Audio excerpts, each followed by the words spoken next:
बाळासाहेबांच्या विषयी कधी जो आदराचा भाग आहे तो कधी कमी झालेला नाही.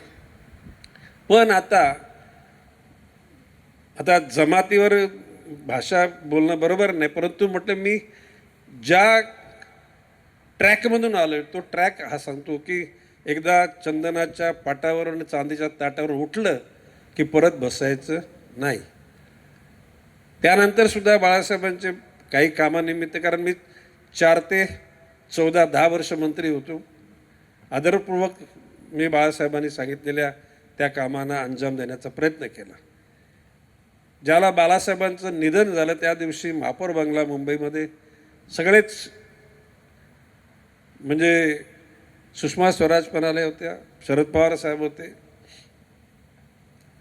शरद पवार साहेब मला बोलले का तुम्हाला काय प्रॉब्लेम बिलेम, तर म्हटलं यापैकी कुणाच्यात हिंमत नाही गणेश नाईकला तिथं रोखण्याची. मी पालकमंत्री म्हणून मंत्री म्हणून गेलो होतो, संजू नाईक खासदार म्हणून, संदीप नाईक आमदार म्हणून आणि सागर नाईक महापौर म्हणून, 4घे जण आम्ही त्या ठिकाणी बाळासाहेबांना आदरांजली व्हायला गेलो होतो. हा क्षण इट इज रेकॉर्डेड आणि सगळ्यांनी बघितलेला आहे. म्हणजे ज्या घरामध्ये आपण होतो ते घर आपण होतो तोपर्यंत चांगलं, आपण गेल्यानंतर ते वाईट, अशा प्रकारची भूमिका मांडणं म्हणजे आपल्या आत्म्याला कुठेतरी आपण क्लेश देण्याची भूमिका तयार करणं.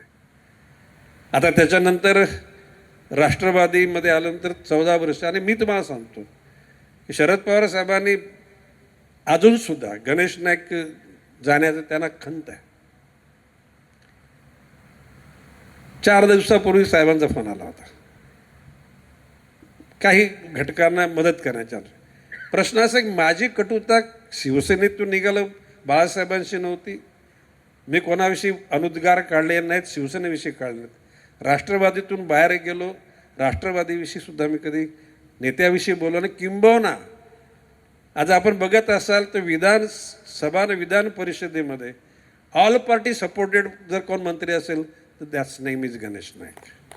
तुम्ही बारकाईनं जर तुम्ही विधान परिषदेमध्ये आलात किंवा विधानसभेमध्ये आलात, कुठलाही म्हणजे भाजप सेनेचे लोक तर म्हणजे पाठिंबा देतीलच, परंतु उबाटाचे म्हणा